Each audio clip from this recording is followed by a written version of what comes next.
Iran. A name that for many people sparks images of missiles, nuclear bunkers, and breaking news banners filled with words like strike and threat. Especially after the recent air raids, it's easy to see Iran only through the lens of conflict. But what if we told you that behind those headlines, beneath the roar of bombs and the shadow of sanctions, there's another Iran? A place where families wake up each morning, kids race to school, shopkeepers open their doors, and life keeps going against all odds. In this video, we're setting aside the noise of war to reveal the human side of Iran that rarely makes the news. What's hidden behind the fear? Stay with us, because this journey will challenge everything you thought you knew. Number 1, the truth you've seen. They call Iran extreme, defined by its politics, its isolation, its defiance. But if you want to know the truth, look beyond the headlines. After the recent airstrikes that crippled nuclear facilities, much of the world pictured a nation brought to its knees. Yet, as dust settled over bombed-out bunkers, the real Iran remained untouched, not because it escaped harm, but because no missile can level poverty, no bomber can erase hardship. Just past Tehran's polished highways, beyond the government towers and defiant billboards, life moves on. Dirt alleys weave between patched-up homes of brick and tarp. Power lines hang on with plastic rope. In these forgotten corners, children kick battered soccer balls through clouds of dust. Over 160,000 school-aged kids are out of classrooms, not because of ideology, but because survival costs too much. A pencil, a backpack, a bus ride, luxuries some parents simply can't provide. And yet, something remarkable happens here. The missiles made headlines. These people make a life. Neighbors share bread when the fridge is empty. Teens tutor younger kids when school isn't an option. No camera crew catches this. No breaking news banner reports it. But in the quiet resilience of these streets lies a truth stronger than any bomb. This is the Iran you've never seen, and we're just getting started. Stay with us as we pull back more layers. Number 2, the Iran they don't show you. If you relied on the footage playing on news, you'd think Iran was nothing but a land flattened by bomb blasts, frozen in time. But take a step beyond those images and a different picture comes into focus. After the strikes that shattered bunkers, Tehran's metro still runs beneath the city's skin, ferrying millions to work. Cafes pour strong coffee, their digital menus blinking with cashless payments. Rooftop startups hum with ideas, their teams coding late into the night. In Isfahan and Shiraz, fiber internet hums faster than in parts of New York. Co-working spaces stay lit, where entrepreneurs chase their next big break, untouched by the shockwaves that rattled the mountains. Yes, sanctions bite, and yes, scars of hardship show. But this is a nation that builds as much as it bleeds. Iran's tech sector designs satellites, crafts nanotech, shapes aerospace systems, none of it captured when the camera lingers on smoke and rubble. The cliché of camels and sand has long been outdated. Iran lives in multiple presents at once, ancient and modern, wounded yet alive. The bombs fell, but life didn't stop. And that is the untold truth we're here to explore. Number 3, Iranians aren't Arabs. From afar, it's tempting to paint Iran with the same broad strokes as its Arab neighbors. Same region, same script, shared faith. But take a closer look. Iran isn't Arab. Most Iranians aren't Arabs. At its heart, this is a Persian nation. But even that word fails to capture the full mosaic. Here, Azeris speak their own dialects. Kurds, Lurs, Baluchis, Arabs, and Turkmen bring their own colors to the fabric. Even among Persians, accents, food, and customs change from one valley to the next. What binds these groups isn't one race, one tongue, or even one way of life. It's a shared history, Persian empires, Islamic traditions, and generations of resilience stitched across thousands of years. The confusion? It stems from the script they write in, the faith they share, and the world's habit of seeing the Middle East as one blurred mass. But alphabet doesn't equal identity. Using Arabic letters doesn't make Farsi an Arab language, just like writing in Latin script doesn't make Indonesians Dutch. Speak Arabic on Tehran streets and most won't follow, not out of rejection, but because that's not their language. When we lump Iran into the wrong category, we lose sight of what makes it vivid, complex, and real.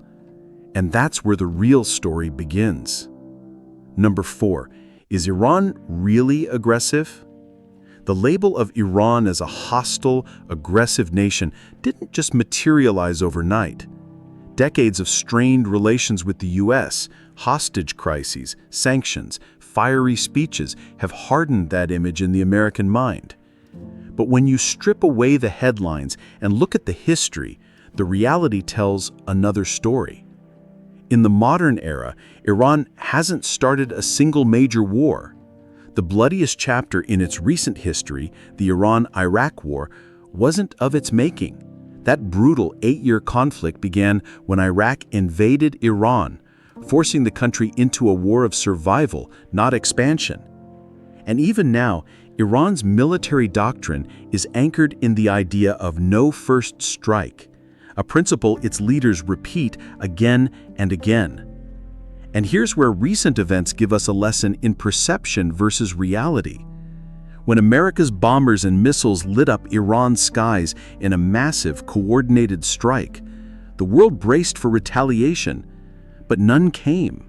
Not a single Iranian fighter jet left the ground, no missile batteries launched a counterattack. In the face of overwhelming firepower, Iran held its fire. For a country painted as a constant aggressor, that moment said more than any speech could. On the streets, ordinary Iranians aren't fanning the flames of war. In the markets, on the buses, in line at bakeries, you'll hear no battle cries, only exhaustion with sanctions, fear for their families' futures, and frustration at being trapped between rival powers. Maybe Iran's aggression is more the product of politics than the will of its people. Number 5. Religious, not radicals. From a distance, it's easy to imagine Iran as a place where religion rules with an iron grip, where every street corner is draped in black banners and sermons echo through loudspeakers. Yes, Iran is a theocracy on paper, but the reality on the ground is far more nuanced, far more human. After the recent airstrikes, for example, those banners still fluttered in the wind and people still gathered for prayers, not as displays of extremism, but as moments to seek comfort, to hold their community together when the earth beneath them felt shaken. In those gatherings, you won't find calls for vengeance. You'll find people searching for peace of mind in uncertain times. Iran's religious landscape is a patchwork of beliefs. Shia Muslims form the majority, but their neighbors include Sunnis, Christians, Jews, Zoroastrians, and secular Iranians who walk their own paths quietly. Faith here isn't a one-size-fits-all reality. It's woven into life through customs, history, and family ties. Public rituals, whether grand Ashura processions or quiet candlelit vigils, are less about extremism and more about identity, solidarity, and remembrance. And in moments of crisis, like after the strikes, these traditions become anchors, not battle cries. The danger isn't in their faith, it's in the outside world reducing them to just that. Number 6. Iran isn't gray. Tehran's streets tell a story the bombers flying overhead could never erase. While the sky was split open by the roar of stealth bombers and the distant thud of bunker busters shook the earth, life beneath carried on in defiance of destruction. In a cafe lit by the soft glow of hanging bulbs, young Iranians strummed guitars, their melodies mingling with the hum of espresso machines. Laptops glowed as teams of friends hashed out startup ideas, sketched app designs, and debated the future they still dared to build. This is a generation that refuses to let bombs define them. Even as the outside world sees Iran through the lens of missiles and rubble, these young people carve out spaces of creativity and hope. They code, they innovate, they question, and they do so with a resilience that no airstrike can extinguish. Here, change doesn't come from loud declarations. It's whispered in ideas, in shared dreams, in the quiet rebellion of living fully in a world that tells you not to. The bombs might scar the land, but they can't kill the thirst for progress that pulses through Tehran's cafes, co-working spaces, and back alley studios. Number 7. Iran is not just a desert. When you picture Iran, do you see only endless sand dunes and camel caravans fading into a burning horizon? If so, that's the power of movie myths, not reality. Iran's deserts, like the vast Dasht-e Lut and the salt plains of the Dasht-e Kavir, are dramatic, yes, but they are just one chapter in a much richer story. Venture north and you'll find lush forests hugging the Caspian Sea, where mist clings to the trees like secrets. Head west, and the Zagros Mountains rise like ancient guardians over stone villages. And just beyond Tehran's traffic jams and markets, ski resorts. That's right, places like Daizin and Tochal, where each winter Iranians trade city shoes for snowboards, carving through powder at elevations higher than most Colorado slopes. Iran's geography is a mirror of its people, layered, complex, and impossible to flatten into one simple image. Here they face snowstorms, floods, fires, and heat waves, not just sandstorms. To see Iran as a single landscape is to miss its soul entirely. Number 8. Iranians are educated. It's easy to imagine a place where learning is stifled, where knowledge is locked behind walls. But step inside any university, from Tehran to Isfahan to Mashhad, and that myth crumbles fast. You'll see students, young men and women, laptops balanced on one arm, rushing between robotics labs and startup meetups. Bulletin boards overflow with ads for coding boot camps, poetry slams, and engineering competitions.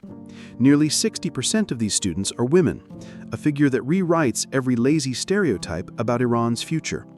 And here's a truth you won't hear in breaking news. The people under those night skies lit by missile trails aren't threats to the world. They're students, engineers, doctors, sitting in libraries, preparing for exams, designing solutions as rockets pass unseen overhead. Iran's universities pulse with ambition. Over 85% of Iranians are literate, a rate that surpasses many neighbors. The pursuit of knowledge here isn't about survival, it's about invention, identity, and hope. So don't confuse a government's policies with the dreams of its people.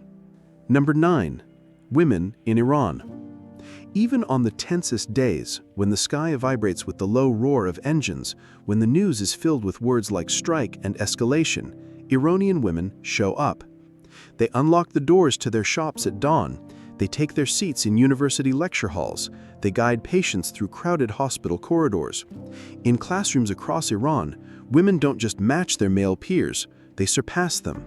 They outnumber men in universities, in medical schools, in science labs. They design, lead, innovate. They are engineers, coders, entrepreneurs, journalists. Some run startups, some run households, many do both. And no, this isn't a society where a headscarf tells you all you need to know. The scarf in reality has become just one part of a much bigger conversation. Walk the streets of Tehran or Isfahan and you'll see it. Scarves loosely draped, paired with brightly colored tunics, fitted jackets, bold lipstick, expressive eyes.